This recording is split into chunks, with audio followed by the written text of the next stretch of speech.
Tonight, on First at 9, this Wednesday, the 20th of November 2024. The new era. The 10th Parliament will convene for its inaugural session tomorrow. President to present government's policy statement at 11:30 am. Opposition coalition. Samagi Jana Balawege in discussions with other opposition parties regarding collaboration in the new parliament. Deadlock. Discussions on New Democratic Front and Samagi Jana Balawege nationalist seats end unsuccessfully. Chilo Dairy, Sri Lanka Kiren Perata. Obe Vishwasi Dino Sensorain, then Lagamati Pharmacy in Labagata Hacker. Kanta Parisankaragato?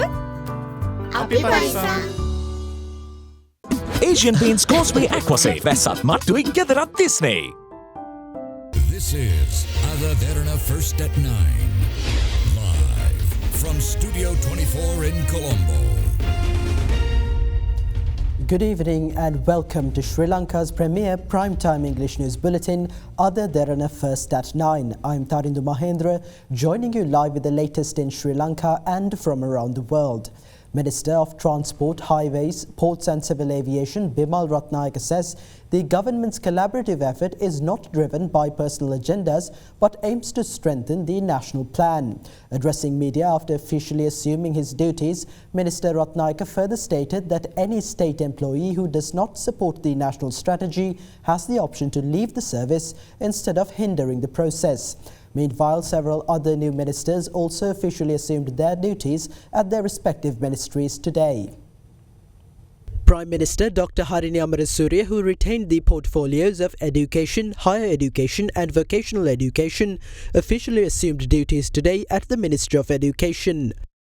මේ අධ්‍යාපන ක්‍රමය තුලින් මේ දරුවන් විවිධ විදියට පීඩාවට ලක් වෙන බව අපි හොඳින් දන්නවා.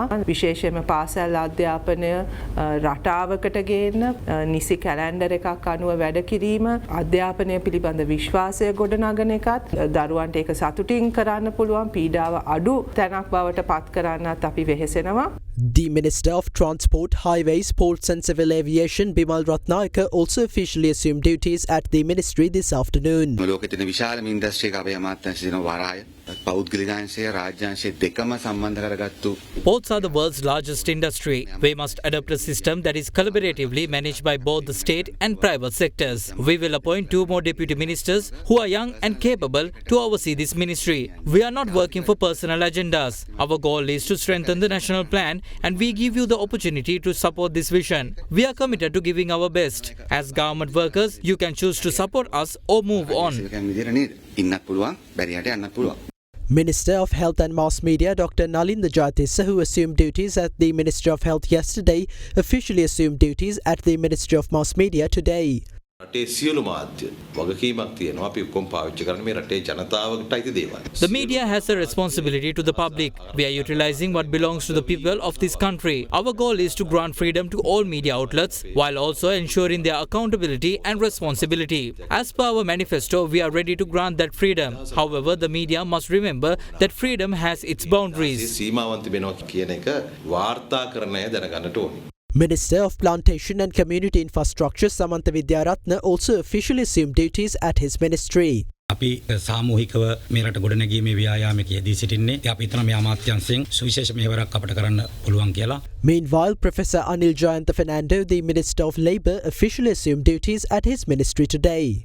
කම්කරු කියන එකේ තේරුම තමයි ශ්‍රමය. ලේබර්. එතකොට දැන් ලේබර් තමයි ඔක්කොම අපි කවුරුනත් අපිත් ලේබර්. ඇතිවරය විදිහට මමත් ලේබර් තමයි මගේ. ලේබර් නෙනේ. අපිට දීලා තියෙන මැන්ඩේට් එකේදී විශාල වැඩ කොටසක් ඇත්තටම ශ්‍රමයට කරන්න පුළුවන්. Horizon Campus 2024 Intake 2. Register now.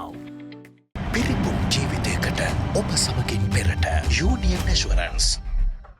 Welcome to Cinnamon Life, South Asia's biggest entertainment hub, where awe awaits. චන්දුරුසුමේ කාගෙන් බලා Singer TV සඳහා සුපිරි deal.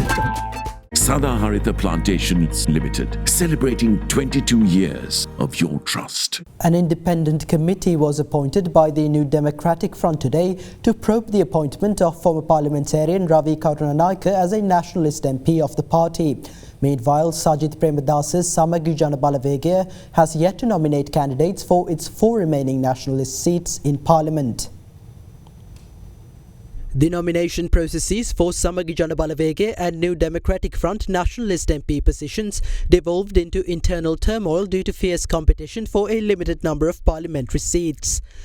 The NDF, which contested the recent general election under the symbol gas cylinder, secured only 2 nationalist seats, while Sajith Premadas's SJB obtained 5 seats through the national list. The crisis deepened when former parliamentarian Ravi Karunanika was gazetted as a nationalist MP of the NDF after the party's General Secretary submitted the relevant nomination to the Election Commission without the consent of the members of the allied political parties.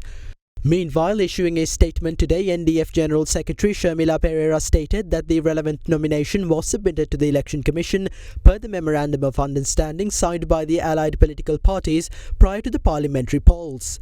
The statement also said that former President Ranil Wickremesinghe was informed of the relevant decision. Against this backdrop, proposals have been made regarding the candidate for the NDF's remaining nationalist seat in Parliament. Accordingly, former MP Kanchana Wijesekara's name has been nominated for the remaining nationalist seat in Parliament by the Podujana Eksat Nidahas Peramuna, formed under the symbol trophy by the group that left the Sri Lanka Podujana Peramuna.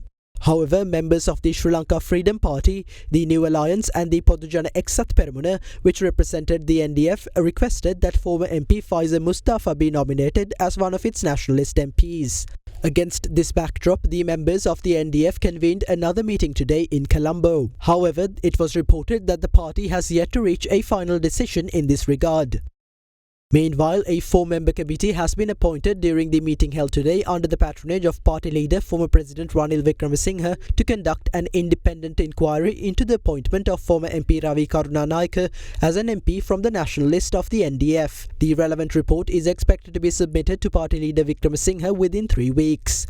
Accordingly, attorneys Yasas De Silva, Kumar Dunusinghe and Indika Veragoda and Dr. Vitanage will inquire into matters pertaining to Karunanika's appointment. මම කියන්නේ මේ කරපු වැඩේට උද්‍යාධිකාර මණ්ඩලයක මුහුතු වෙන්න නායකතුමාට බලය තියෙනවා. වාම මෙයාගේ membership එක වාම cancel කරලා. කවුද එතකොට ලයිස්තු മന്ത്രിවරයා අනික් නෑ දැන් ඒගොල්ලන් ඒක කාංචන කියලා තීන්දුව කරනවා නම් හරිද? ඒක ප්‍රශ්නයක් නෑ. කාංචනට කවුරුත් අකමැති නෑ. ඇත්තටම දෙකක් තිබුණා නම් ඒක එකක් එක්සත් ජාතික පක්ෂයේ මහා පක්ෂයක් ඇටියට යන්න පුළුවන්. ඒකටත් මේ වගේ නම කැත වෙලා නැති එකෙක්ව දාන්න තිබුණා කියන එක තමයි මගේ මතය. ජාතික ලයිස්තු මන්ත්‍රී දුරු දෙකෙන් එකක් අනිවාර්යෙන්ම ශ්‍රී ලංකා නිදහස් පක්ෂයට හිමි විය යුතුයි. ඒ අනුව අපි විශේෂයෙන්ම ජාතික ලයිස්තුව සඳහා අපි නාම යෝජනා කීපයක් ඉදිරිපත් කළා. අපේ කණ්ඩායම අපි ඉදිරිපත් කරලා තිබෙනවා. අපි ඒ වෙනුවෙන් පෙනී හිටිනවා. Meanwhile, the SJB nominated the party's General Secretary Ranjit Madduma Bandara as one of the party's nationalist MPs yesterday. However, the Samagi Jana Balawegaya has yet to nominate candidates for its 4 remaining nationalist seats in Parliament.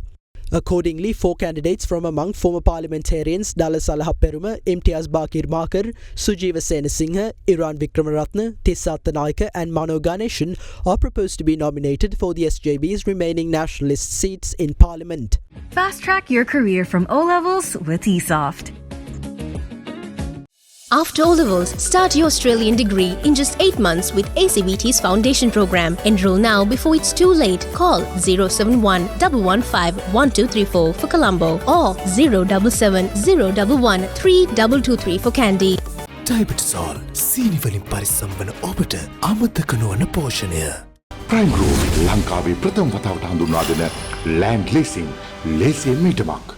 Single 1111 up to 60% off from the 11th November to the 17th of November. Kalani wire කිසිගින්නක් නෑ. කිසිගින්නක් නෑ. Kalani Fire Shield Wire. Now, the inaugural session of the 10th Parliament is scheduled for tomorrow under the patronage of President Anura Dissanayake. In accordance with the powers vested in the President by the Constitution, the President will chair the opening session of Parliament and set the tone for legislative priorities through the government policy statement. The Parliamentary Communications Department announced that the President is expected to present the government's policy statement at 11:30 a.m. tomorrow. Meanwhile, the registration of new MPs took place at the parliamentary premises today.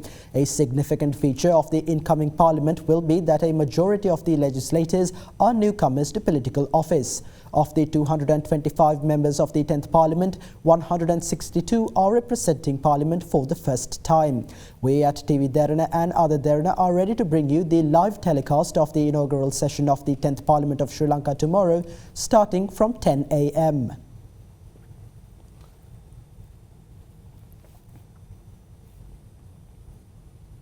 Now, Samagi Jana Balawege MP Ajit P. Pereira says the SJB, as the main opposition party, has begun discussions with members of other opposition parties to collaborate in the new parliament. And with that, let's take a look at more of the latest developments in the political arena.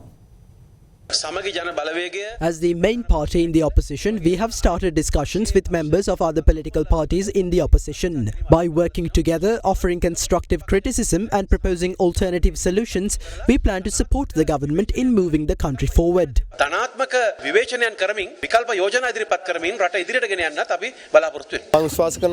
I believe that in certain cases we can agree with one another.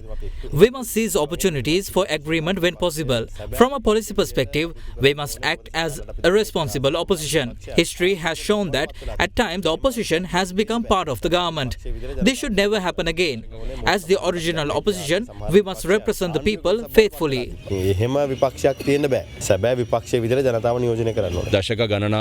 There is a group of failed politicians in the country who control the nation by misleading the public and spreading fear. The public has given them the solution they deserve. We are ready to fulfill our duties with the mandate granted to us. This process is ongoing and we are committed to carrying it out within a reasonable time frame. We also request that those entrusted with these duties act responsibly. I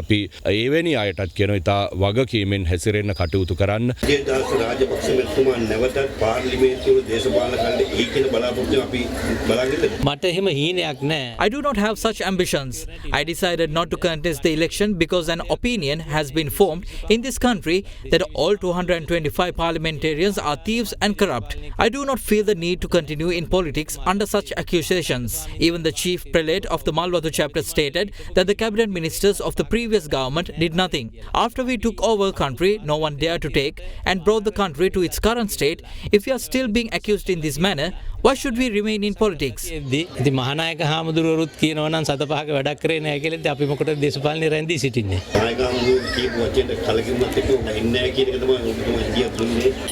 Yes, you can interpret it that way.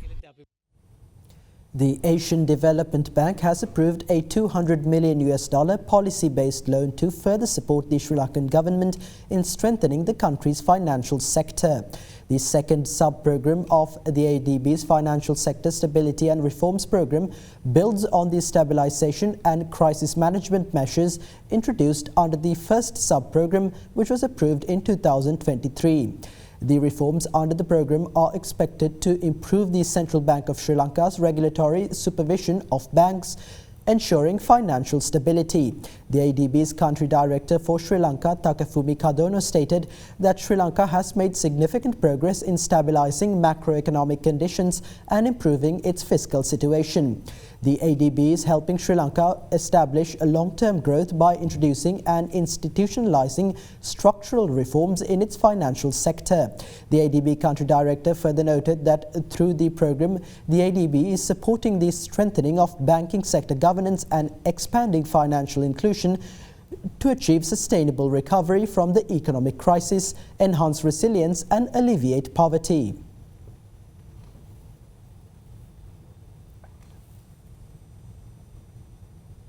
The newly formed National Committee of the Centre of the Russian Geographical Association in Sri Lanka was inaugurated yesterday at the Russian House in Colombo.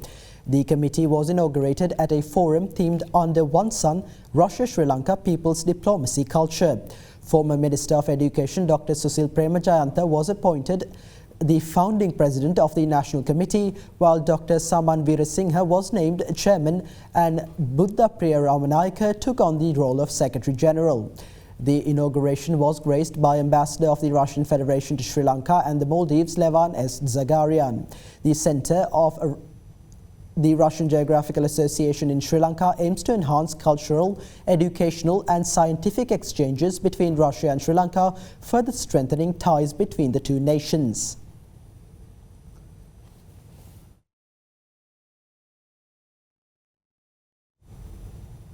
Former State Minister Sri Chandrakantan, also known as Pillayan, appeared before the Criminal Investigation Department today to record a statement regarding the 2019 Easter Sunday terror attacks.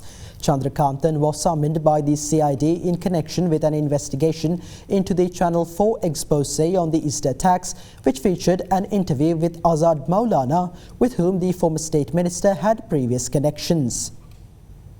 On the 5th of September 2023, Britain's Channel 4 aired an expose on the 2019 Easter Sunday terror attacks, featuring an interview with Azad Maulana, who was the media spokesperson for the group led by former State Minister Sri Chandrakantan, also known as Pillayan. The Criminal Investigation Department launched an investigation following a complaint received by the Ministry of Public Security regarding the content of the documentary. Accordingly, the CID summoned former State Minister Sri Chandrakantan today to record a statement in this regard. The former State Minister arrived at the Criminal Investigation Department at around 9:30 a.m. this morning. It is inappropriate to bring this up during an election period. Everyone is aware that I was connected with the LTTE. This incident occurred while I was imprisoned. The mastermind behind the Easter attack must be uncovered. However, it is wrong to bring up our names in connection with the Easter attacks. I have said in Parliament that if I am connected with the incident, then action must be taken against me. Azad Maulana must be brought back to Sri Lanka.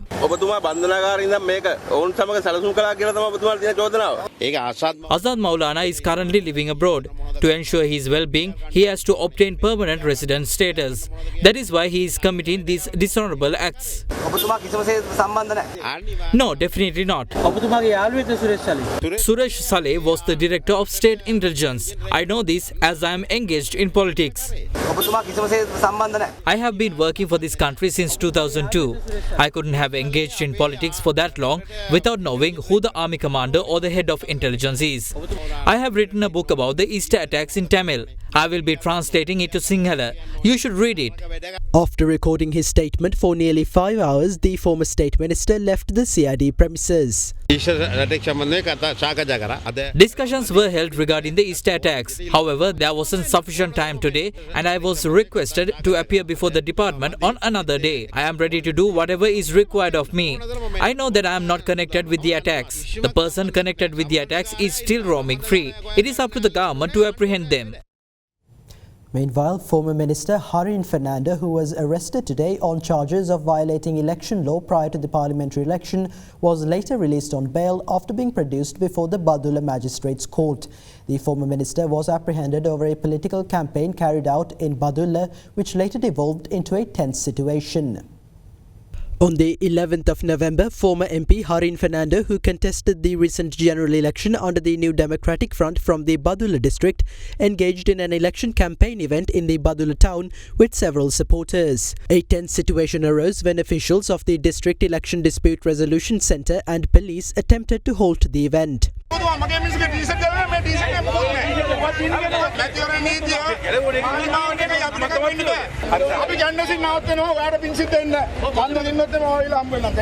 Meanwhile, this morning, the former minister arrived at the Badulla police station to record a statement concerning the incident. It is clear that under this country's law, not all citizens are treated equally. For instance, this is a picture of a political campaign launched by another party. They are even wearing their party's t-shirt. However, I wasn't wearing any such t-shirt promoting the political party under which I contested. I was only wearing a t-shirt similar to the jersey of international footballer Lionel Messi bearing the number 10. This is the new law of this country. I am aware of their motive behind in instigating this incident. The new government is repeating the mistakes of the previous regimes. Subsequently, former MP Harin Fernando was apprehended by the Badulla police after recording his statement. The former parliamentarian was then produced before the Badulla Magistrates Court this afternoon on charges of violating election law during the 2024 parliamentary election. During the hearing, the police highlighted the need to further investigate the matter. However, the former minister's attorneys maintained that no violation of election importation law had occurred. After considering the facts presented, the magistrate ordered the Badula police to identify the other suspects related to the incident through CCTV footage and ordered that Harin Fernando be released on a surety bail of 500,000 rupees. The case is scheduled to be taken up for hearing again on the 20th of March next year. It seems that the incumbent government will repeat the mistakes of the 2015 regime. It is unfortunate that the law of this country treats certain people in a different manner. I request that the police be fair, independent and free of political influence.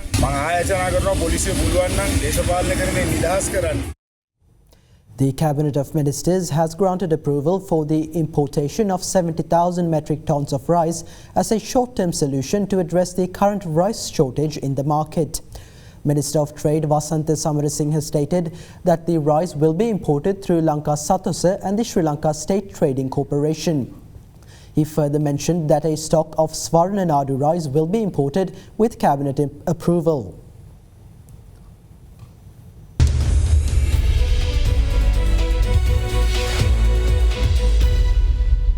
Welcome back. In business news, the Purchasing Managers Index for manufacturing for October 2024 increased to 58.1% from 54.1% in the previous month. The central bank in its Purchasing Managers report said the improvement was mainly driven by the seasonal demand with positive contributions from all the sub-indices.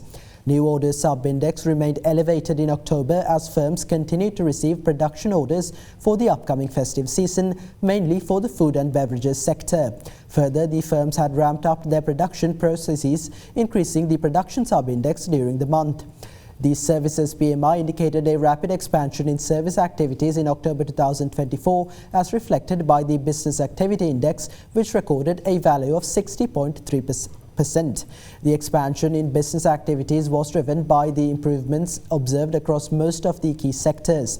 Accordingly, business activities in the financial services experienced a significant improvement, primarily driven by the existing favourable interest rates, which boosted lending activities.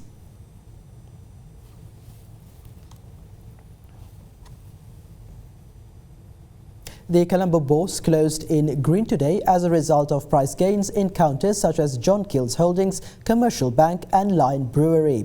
The SPI climbed 0.06% to settle at 13,113.55 points, while the S&P SL20 climbed 0.13% to close at 3,919.28 points. The market turnover crossed 2.7 billion rupees.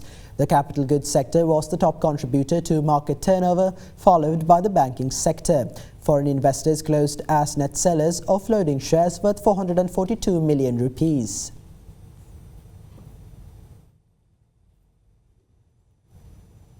And up next, we have Minal Vikramage from Capital Alliance with some thoughts on the current status of the economy in our next segment, Economic Outlook.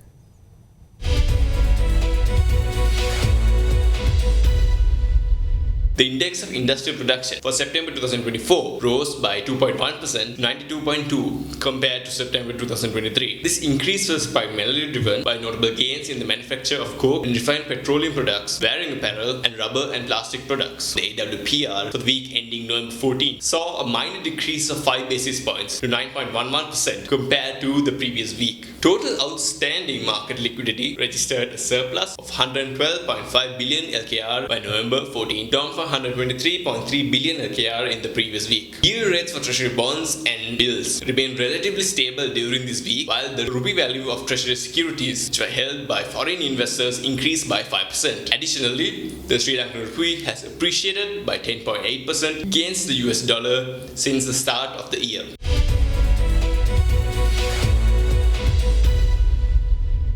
And with that, let's take a look at the rupee exchange rate for the day.